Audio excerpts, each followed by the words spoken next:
দিয়ে দিল। এখন যদি আমি চশমাটা পরি ভাই, আমাদের বাসায় এমন কিছু খাচ্ছের মহিলা মানুষ আছে, তারা বলবে কিনা ফ্যাশন শো দেখায়, মডেল দেখায়, স্টাইল দেখায়, কত কি না বলবো। অথচ যে আমি অসুস্থ সেটা আর ভাববো না।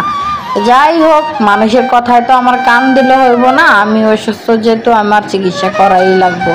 মানুষের কথায় আমার পেটে ভাত যাইব না, ঠিক আছে? নিজেরটা নিজেই কইরা নিতে হইব।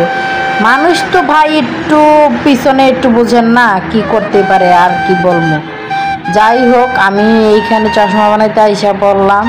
এখানে দেখেন আমার দুষ্টু ছেলেটা যে এত ফাজলামি, এত দুষ্টামি করতেছে, মাশাআল্লাহ দিলে এত পণ্ডিত যে আমার ছেলেটা।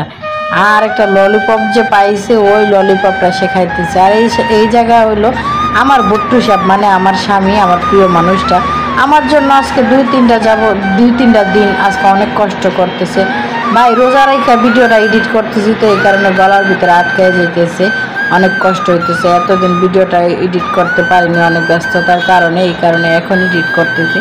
যাই হোক, আমার ব্লগটি যদি আপনাদের ভালো লেগে থাকে তাহলে অবশ্যই আমার পাশে থাকবেন, আর অবশ্যই কমেন্ট করে জানাইতে ভুলবেন না যে আমার ভিডিওগুলো কেমন লাগে আপনাদের। আর অবশ্যই আমার পাশে থাকবেন আপনারা সবাই, ইনশাল্লাহ।